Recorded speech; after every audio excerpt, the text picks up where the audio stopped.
Isso, agora está chegando aqui o doutor Fabrício Pozocco. Bom, doutor, vamos falar então sobre direito imobiliário. Ok. Quais as vantagens e os riscos de comprar imóvel na planta?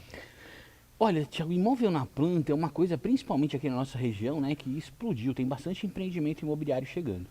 Então a gente observa que tem algumas vantagens de comprar o imóvel na planta, né? Então você vai poder escolher o imóvel, você vai poder escolher a forma, né, desse imóvel estar sendo construído para você. Você pode personalizar o imóvel.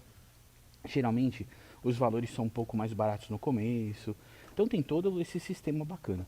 Agora tem algumas desvantagens um pouquinho aí complicadas, porque muitas pessoas compram um imóvel achando que estão fazendo um ótimo negócio e o empreendimento não sobe. E Hum, depois a pessoa fica com problema. Então era muito importante a pessoa conseguir observar lá no cartório se existe a incorporação do imóvel. Porque essa incorporação é exatamente tudo o que vai acontecer. Como que vai acontecer, quantos andares vão ter, como que a torre vai subir, quantos apartamentos. E aí você passa a ter uma segurança um pouquinho maior. Porque caso contrário, se você não tiver isso aí, você está correndo um risco complicado. ter dor de cabeça, não é? É, e tem que tomar cuidado. Bom, o morador tem algum direito quando o edifício apresenta danos estruturais? Sim, isso é muito importante a gente lembrar, Thiago. Teve até alguns casos aqui na Baixada, né, na Praia Grande, que teve um imóvel que balançou lá, Sim, teve outro em ficou Santos, torto, né, e né? tal, essas coisas todas. Então isso acontece sim. Tem essa questão de direito de ter essa reparação de danos. Você tem o direito, dependendo do prazo de garantia que tiver, você pode acionar a construtora. Se for a questão de um dano estrutural, por exemplo, como a gente vê, né, nessas colunas e tal, existe até a possibilidade de você poder não só acionar a construtora, mas acionar o poder público porque não fez lá a vistoria. Então tem várias coisas que são interessantes a gente observar. Cabe aí a reparação de danos, tanto materiais quanto danos morais. Certo. Doutor, quando acontece tá tendo uma obra pública e causa alguma avaria na residência, o município é obrigado a fazer os reparos? Tem que fazer, Thiago. É aquela história, né? Então você está aqui com sua casa, vamos supor, aqui do lado, e de repente começam a fazer uma obra lá da Sabesp, arrebenta tudo, e aí começa a cair a sua casa. Tudo isso eles são responsáveis, né? Então a companhia é responsável, o poder público também é responsável pela fiscalização disso. Então é muito importante que a gente observe essas coisas. Caso contrário, né, a gente pode ter um prejuízo aí que não está aí escrito no negócio. Então, ficar bem atento a isso, porque o poder público tem essa responsabilidade. Certo. Bom, esses dias teve o acidente, né, que caiu o avião, né? Da Voipes. Isso, da Voipes. É, muito triste, óbvio, né? Mas uma casa atingida por um avião, num caso assim, é, tem direito à indenização? Tem direito sim, Thiago. Vamos lembrar um tempo atrás que aqui em Santos, há mais ou menos uns 10 anos atrás, né, tá fazendo acho que essa semana aí que passou, 10 anos já, aquele avião do Eduardo Campos, lembra daquele político? Sim. Também caiu ali em Santos, né? E isso também gerou vários processos de indenização. Então as pessoas têm direito à indenização sim. A indenização pode ser paga ou pela companhia aérea, ou pode ser paga por quem afretou o avião, ou pelo dono do avião. Então tem várias situações que podem ser colocadas aí nesse negócio. Mas existe sim o direito à reparação de danos, tanto materiais quanto morais. Materiais é porque quebrou as coisas e tal, a gente fica meio complicado ali. E danos morais porque efetivamente você está lá na sua casa e de repente cai um avião na sua casa, ou o susto que você leva, né? Ou Sim. os danos psicológicos que isso acontecem. Até mesmo como aconteceu nesse caso, né? Caso de morte e tal, é uma coisa muito complicada. Doutor, as plataformas de compra e aluguel de imóveis são responsáveis caso um usuário sofra algum golpe? Sim, isso é muito importante você ter feito a pergunta, Thiago. Porque ultimamente existem várias pessoas que não vão mais nas imobiliárias tradicionais, que fazem toda a negociação pela internet. Sim. E aí começam a cair em alguns golpes que são complicados. Então é muito importante que as pessoas observem essa situação, como está fazendo essa negociação, com quem está fazendo a negociação. E sempre, Thiago, tomar muito cuidado com as coisas, porque infelizmente vários golpes hoje são feitos pela internet e as pessoas acabam caindo porque acreditam naquilo. É como a minha avó, né, que hoje já está falecida, mas ela sempre dizia assim: não existe almoço grátis, meu filho. E é a maior verdade. Não É. existe almoço grátis. Quando a oferta está muito grande, quando a situação assim é muito fora do mercado, desconfie. E a coisa mais importante, Thiago, quando você for fazer uma locação, quando você for fazer alguma coisa, se você estiver fazendo numa plataforma imobiliária, como por exemplo essas plataformas que são feitas só para isso, então você tem a garantia de que se der uma zebra, essas plataformas imobiliárias vão responder. Mas tem muitas pessoas às vezes que fazem locação pelo WhatsApp, Thiago. E aí Sim. como que faz, né? Eu estou fazendo locação aqui, aí me dá o problema. Então toma muito cuidado, porque vamos supor que você vai fazer uma locação por ali. Nunca pague à vista, né? Sempre pague um pedaço de sinal e depois vai pagar o resto lá na porta da casa quando for pegar a chave. Tomar cuidado com essas coisas, porque senão aquilo que parece ser uma facilidade acaba se transformando num prejuízo muito grande. Isso aí. Ó, o Guilherme mandou uma pergunta aqui, ó. Aluguei um imóvel e venceu o contrato. A inquilina. Peraí. Aluguei um imóvel e venceu o contrato. A inquilina está há 3 meses sem contrato. Quais são os riscos? Entendi. O que o Guilherme deve estar dizendo é o seguinte, ele fez um imóvel, ele alugou um imóvel, aí esse imóvel tinha um contrato, e de repente acabou o tempo desse contrato. E agora esse contrato está por prazo indeterminado, né? E aí quais são os riscos dele, que é ali o locador, ao que parece, né? Aquele Sim, que alugou sim. o imóvel. Então ele, na verdade, ele precisa só tomar um pouquinho de cuidado, porque quando está nessa fase sem contrato, é o que a gente chama de locação por prazo indeterminado.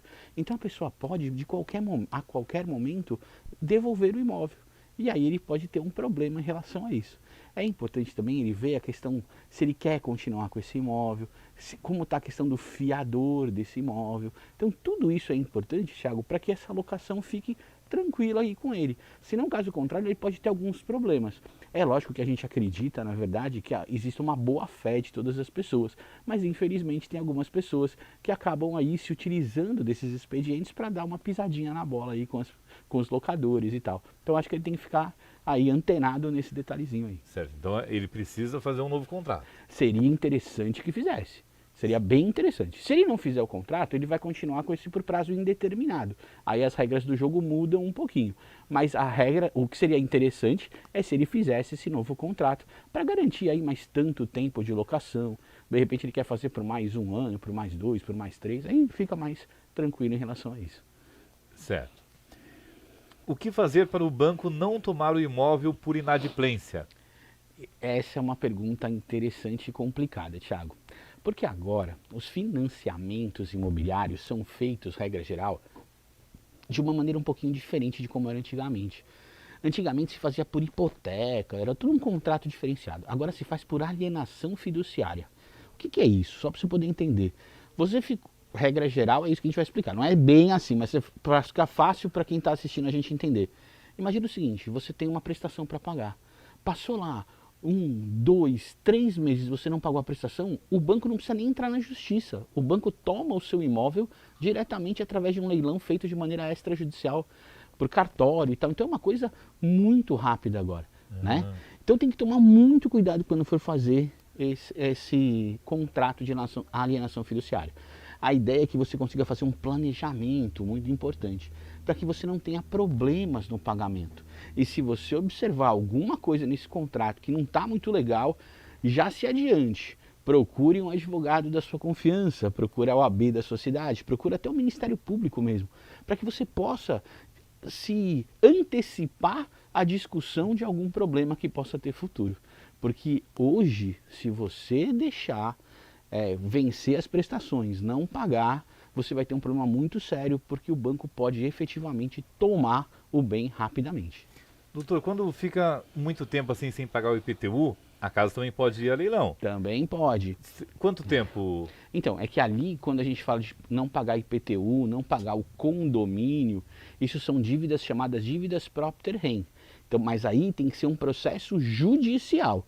Então aí a prefeitura vai ter que entrar com ação contra você, no caso o condomínio vai entrar contra você, então são coisas que vão fazer, você pode acabar perdendo o imóvel, mas demora um pouquinho a mais.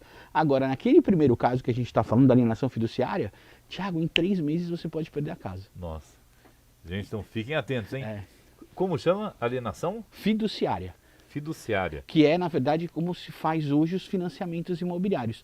Todos são feitos praticamente agora por alienação fiduciária. Nossa. Ninguém mais faz como era antigamente, aqueles que era uma hipoteca judicial, que ia precisar ter um processo e tal, aquela coisa toda. Ninguém mais faz assim agora, né? Por conta dessa facilidade da pessoa não pagar e se tomar a casa, os bancos preferem a alienação fiduciária. É mais ou menos, Thiago, como acontece naquela história do carro, quando o carro é financiado, lembra? Não pagou 3 meses, o banco vai buscar o carro, não é isso? Sim. É mais ou menos isso aí, só que agora com um apartamento, com um imóvel. Gente, olha só. Doutor, em caso de barulho, o proprietário do imóvel também pode ser responsabilizado junto com o locatário? Pode, Thiago. Isso é uma das grandes discussões que existia antigamente. O proprietário diz assim, pô, não tem nada a ver com a história, não sou eu que estou fazendo barulho, eu nem estou aí no prédio, o cara que faz barulho é eu que vou ser responsabilizado.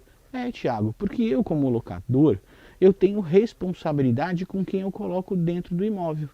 E a multa vai ser feita para quem? A multa vai ser feita especificamente para aquela pessoa que está lá ocupando o imóvel. Então não vai ter jeito, Tiagão.